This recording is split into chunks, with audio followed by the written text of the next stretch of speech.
Assalamualaikum warahmatullahi wabarakatuh. Alhamdulillah bi ni'matihi tatimmu shalihat. Asyhadu an la ilaha illallah wahdahu la syarika lah. Wa asyhadu anna Muhammadan abduhu wa rasuluh. Allahumma salli wa sallim ala nabiyyina Muhammad wa ala alihi wa sahbihi ajma'in, amma ba'du. Yang kami muliakan guru-guru kami, para masyayikh yang berhadir. Yang kami muliakan para jamaah sekalian, kaum muslimin wal muslimat, jamaah Isya, tarawih dan witir, yang senantiasa mendapat rahmat dari Allah Subhanahu wa taala. Alhamdulillah, kita masih dapat menjalankan ibadah Ramadan, dan ini semata-mata karena pertolongan Allah Subhanahu wa taala. Banyak saudara kita yang mungkin sehat badan, memiliki segala kelengkapan, kekuatan, tapi belum bisa hadir ke rumah Allah. Mungkin belum mendapatkan taufik hidayah dari Allah Subhanahu wa taala. Maka kita patut bersyukur Allah Subhanahu wa taala memberikan kemudahan bagi kita menjalankan ibadah di bulan yang suci ini. Hadirin kaum muslimin wal muslimat, jamaah Isya dan tarawih yang dirahmati Allah Subhanahu wa taala. Sebagaimana kita maklumi bahwa bulan ini adalah bulan yang mulia, maka harapannya setiap orang yang melewati bulan ini akan menjadi mulia. Tapi ternyata di dalam hadis-hadis Nabi sallallahu alaihi wasallam, Nabi sallallahu alaihi wasallam pernah menyebutkan bahwa ada orang yang tidak menjadi mulia disebabkan karena kemuliaan Ramadan ini. Dalam sebuah hadis sahih disebut raghima anfi rajulin adraka Ramadan wa lam yughfar lah, atau fi ma ma'na al-hadis. Ada seseorang yang mendapati Ramadan namun dia tidak diampuni oleh Allah Subhanahu wa taala. Jadi alangkah meruginya ketika Ramadan ini adalah bulan penuh ampunan, sementara ada orang-orang yang tersisih dari ampunan Allah Subhanahu wa taala. Mudah-mudahan semua kita yang hadir di tempat ini dan saudara-saudara kita kaum muslimin lainnya mendapatkan ampunan dari Allah Subhanahu wa taala. Amin ya rabbal alamin.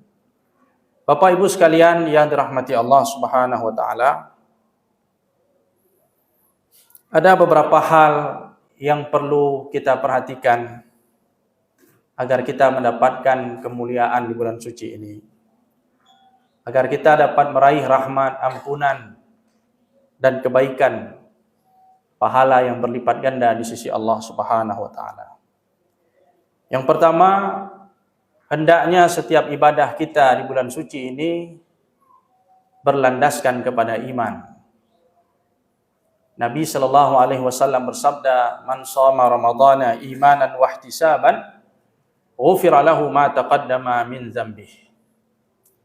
Dalam hadis yang lain, "Man qama ramadhana imanan wa ihtisaban, ghufira lahu ma taqaddama min dzambihi."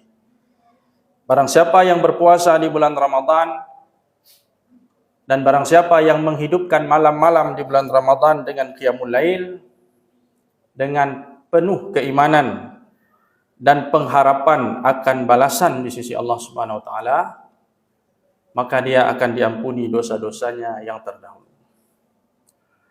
Jadi ibadah puasa kita ini harus dibangun di atas iman.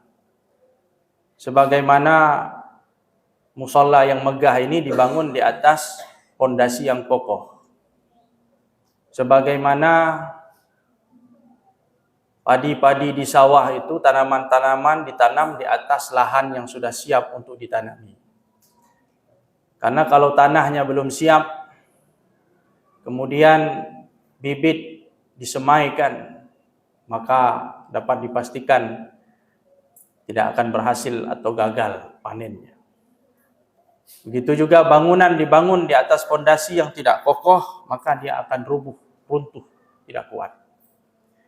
Setiap ibadah itu harus dibangun di atas landasan iman yang kokoh. Baru ibadah itu akan tumbuh dan berbuah. Dan buahnya adalah ketakwaan. Jika tidak, maka tidak bisa diharapkan ketakwaan itu akan bisa diraih. Bagaimana yang dimaksud dengan landasan iman ini? Bahwa setiap ibadah yang kita lakukan, apakah itu puasa, qiyamul lail, tilawah, sedekah, zikir dan sebagainya, itu harus pertama ikhlas karena Allah Subhanahu wa taala. Yang kedua, pastikan bahwa kita tidak melakukan segala praktek-praktek kesyirikan. Sebagai contoh, Nabi mengatakan siapa yang mendatangi tukang ramal, bertanya nasib kepada tukang ramal, Allah tidak terima ibadahnya 40 hari. Itu contoh. Artinya masih ada praktek-praktek yang bertentangan dengan akidah kita lakukan. Itu apapun amal soleh yang kita lakukan tidak akan diterima oleh Allah Subhanahu wa taala. Jangan ada perkara-perkara iman yang kita ingkari. Oleh karenanya, seseorang yang mengingkari perkara-perkara iman, maka dapat dipastikan ibadahnya tidak diterima oleh Allah Subhanahu wa taala.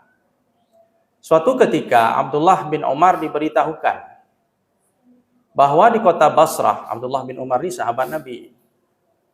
Beliau diberitahukan bahwa di kota Basrah muncul sekelompok orang yang tidak percaya kepada rukun iman yang keenam, qada dan qadar. Ketika Abdullah mendengar hal tersebut, beliau mengatakan radhiyallahu anhu, aku berlepas diri dari mereka dan mereka berlepas diri dariku. Biasanya kalimat ini diucapkan kepada orang yang sudah tidak lagi seagama dengan kita atau sudah menyimpang jauh. Tidak ada hubungan lagi kita dengan mereka. Mereka pun demikian. Seandainya mereka berinfak, bersedekah emas sebesar gunung, Allah tidak akan terima sedekah mereka sebelum mereka beriman kepada rukun iman itu. Jadi tidak bisa sebuah ibadah itu diterima oleh Allah Subhanahu wa taala, tidak akan diterima oleh Allah apabila ada perkara-perkara iman, perkara akidah yang kita langgar atau yang kita ingkari. Ketika ada seseorang mengatakan kepada seorang tokoh liberal misalnya. Tokoh liberal ini dia banyak menggugat hukum-hukum Allah yang sudah mapan. Kadang-kadang dia bilang salat tidak wajib. Kadang-kadang dia bilang jilbab tidak wajib. Kadang-kadang dia bilang apa? Berzina itu boleh kalau suka sama suka misalnya. Kemudian dikatakan dia memang liberal, tapi kalau salat di saf pertama selalu. Kalau sedekahnya banyak-banyak. Amal solehnya, orangnya zuhud dan sebagainya. Maka ucapan seperti ini kita tidak boleh terkecoh. Mungkin dia betul. Ibadah amaliyahnya seperti itu. Tapi semua itu akan sia-sia dalam pandangan Allah ketika ada perkara-perkara agama yang dia ingkari. Jadi setan sudah mengambil seluruh bagian dari agamanya. Kemudian setan membiarkan dia beribadah. Karena setan pun tahu ibadahnya tidak akan diterima oleh Allah. Ini dalam ilmu tauhid disebut talbis iblis. Setan itu kadang-kadang membiarkan kita beribadah banyak-banyak. Silakan beribadah banyak-banyak. Karena setan sudah tahu ibadahnya tidak diterima oleh Allah. Kenapa? Pondasi landasan akidahnya bermasalah. Maka hati-hati kita dengan perangkap-perangkap setan itu. Kaum muslimin yang dirahmati Allah Subhanahu wa taala. Oleh karena itu iman ini penting sekali. Di atas iman itulah amal soleh, kebajikan itu akan tumbuh dan akan berbuah. Yang kedua, kaum muslimin yang dirahmati Allah, beramal itu perlu ilmu. Jadi kata kunci yang kedua adalah ilmu. Jadi semua kebajikan yang kita lakukan harus berdasarkan ilmu. Salat 5 waktu wajib, maka belajar ilmu tentang salat pun wajib. Puasa Ramadan wajib, ilmu tentang puasa Ramadan menjadi wajib. Bukan tanggung-tanggung wajibnya, fardu ain hukumnya. Ibadah haji wajib, ilmu tentang manasik haji jadi wajib. Sampai orang yang berdagang berniaga, kata Imam Az-Zarnuji, wajib dia mengetahui halal haram dalam transaksi-transaksi jual beli itu. Ketika seseorang ingin melakukan transaksi jual beli, wajib dia mengetahui hukum-hukum itu. Makanya dulu Umar bin Khattab ketika menjadi khalifah, dia mengatakan, tidak boleh ada yang berjualan di pasar kami kecuali orang yang mengerti tentang riba. Tidak boleh ada yang jualan di sini kecuali yang paham halal dan haram. Sampai segitunya Amirul Mukminin Umar bin Khattab. Jadi memang tugas pemimpin itu berat, Bapak Ibu sekalian. Bukan sekedar dia memastikan rakyatnya bisa makan, tapi seorang pemimpin itu harus berpikir dan bertanggung jawab bagaimana rakyatnya itu bisa makan yang halal. Kalau sekedar bisa makan, mungkin semua pemimpin bisa.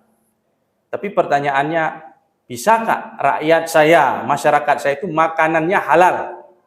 Jadi Umar bin Khattab berpikirnya sudah sampai ke sana. Bagaimana umat ini jangan sampai makan yang haram. Karena dengan makanan yang haram itu ibadah tertolak. Kaum muslimin yang dirahmati Allah. Jadi ibadah itu perlu kepada ilmu. Orang yang beribadah tanpa ilmu berpotensi besar ibadahnya ditolak. Tidak diterima oleh Allah Subhanahu wa taala karena ibadah itu perlu petunjuk. Man amila amalan laisa alaihi amruna fahuwa raddun. Orang siapa yang melakukan amal soleh tidak sesuai dengan petunjuk Allah dan Rasulnya yang kemudian dijelaskan oleh para ulama, maka ibadahnya tertolak, tidak diterima. Berikutnya yang ketiga, kata kuncinya adalah akhlak. Marilah kita menjalani ibadah Ramadan ini dengan akhlakul karimah. Nabi SAW dalam sebuah hadis mengatakan, Innal mu'min la yudriku bihusnil khuluqi darajatas sa'imil qa'im. Sesungguhnya seorang mukmin itu dengan akhlak yang mulia, dia bisa mencapai derajat orang yang selalu qiyamul lail dan selalu berpuasa. Istiqamah qiyamul lail itu bukan mudah, berat. Istiqamah berpuasa itu sulit. Tapi derajat itu bisa dicapai oleh orang yang berakhlak mulia.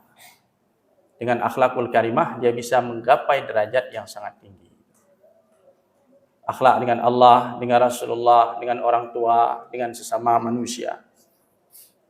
Dan biasanya orang-orang yang mendapat kasih sayang Allah itu yang diterima ibadahnya, orang-orang yang akhlaknya baik, hatinya baik, tulus,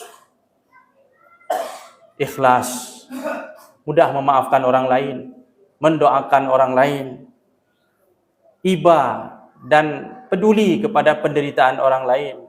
Nah, ini akhlakul karimah. Jadi dalam banyak hal, misalnya Nabi SAW pernah melihat di dalam surga itu seseorang yang mondar-mandir di dalam surga gara-gara dia memindahkan ranting atau duri yang merintangi jalan, yang mengganggu orang lewat. Jadi ada orang masuk surga gara-gara dia pindahkan duri dari jalan. Itu kan bagian dari akhlak itu. Kemudian Rasulullah juga menceritakan seorang pelacur dari Bani Israel yang mendapat hidayah dari Allah dalam hadis sahih gara-gara memberi minum seekor anjing. Seekor anjing dia beri minum yang kehausan, dia mendapat hidayah dari Allah Subhanahu wa taala sehingga hidupnya berakhir dengan husnul khatimah. Dan Nabi juga bercerita ada orang yang diazab oleh Allah gara-gara mengurung seekor kucing, tidak diberi makan, tidak dilepas, menyiksa binatang. Ini semuanya kembali kepada akhlak yang mulia. Jadi akhlak inilah yang menjaga amal tadi. Kalau iman itu adalah landasannya, amal soleh itu adalah tanamannya, maka akhlak ini adalah pagarnya. Kita menjaga tanaman amal soleh tadi, supaya dia tumbuh dan berbuah. Berikutnya adalah dakwah ilallah. Pada saat kita berpuasa, menjalani ibadah Ramadan ini, jangan sungkan kita mengajak kepada yang baik. Siapa yang kita ajak? Diri kita, keluarga kita, handai taulan, tetangga, sahabat. Jadi dakwah ini bisa dilakukan oleh siapa saja. Sampaikan walaupun satu ayat. Dakwah tidak perlu kepada mimbar, karena tidak semua orang bisa naik atas mimbar. Tidak semua orang punya kesempatan berbicara di depan mimbar. Tapi dakwah bisa dilakukan dengan komunikasi antar personal, bisa dilakukan oleh siapapun. Yang penting kita mengajak kepada yang baik. Mengajarkan anak-anak kita tentang akhlak, tentang puasa, tentang sholat, tentang akhlak di masjid, di rumah Allah. Kita ajarkan, kita beritahukan kepada mereka. Hadirkan mereka ke rumah Allah, tapi ajarkan kepada mereka di rumah Allah, akhlak di rumah Allah harus seperti ini, sampaikan. Jadi mudah-mudahan dengan dakwah ilallah tadi, dengan ajakan kepada kebaikan tadi, kita akan mendapatkan banyak pahala. Man dalla ala khairin, kata Nabi, falahu mislu ajri fa'ilih. Barang siapa yang mengajak kepada suatu kebaikan, maka dia akan mendapatkan pahala kebaikan orang yang melakukannya. Mungkin dengan sepotong kalimat dari kita, orang tersadarkan, orang mendapat hidayah, orang jadi mau beribadah, maka kita akan mendapatkan pahala ibadah orang yang melakukan itu. Dia dapat, kita pun dapat. Jadi semakin banyak orang yang mendapat hidayah, tergerak hatinya karena ucapan kita, kita akan mendapatkan kebaikan dari Allah Subhanahu wa taala. Dan yang terakhir, pastikan apapun yang masuk di dalam perut kita, yang kita makan, yang kita minum, yang kita pakai, kendaraan yang kita gunakan, pastikan dari sumber yang halal. Karena dalam hadis dikatakan, innallaha thayyibun la yaqbalu illa thayyiban. Allah itu maha baik dan Allah tidak menerima kecuali sesuatu yang baik. Pastikan baju yang kita kenakan ketika sholat, sarung, peci, dari rezeki yang halal. Pastikan makanan sahur kita, makanan berbuka kita dari yang halal. Dan ini memang berat, tapi inilah tugas kita, kewajiban kita sebagai hamba Allah untuk memastikan bahwa apapun yang ada yang kita miliki dari sesuatu yang halal, sehingga ibadah kita diterima dan doa kita diijabah oleh Allah Subhanahu wa taala. Demikian beberapa nasihat untuk saya pribadi dan kaum muslimin sekalian. Mudah-mudahan bermanfaat. Aqulu qauli hadza wa astaghfirullah li wa lakum. Billahi taufiq wal hidayah. Wassalamualaikum warahmatullahi wabarakatuh.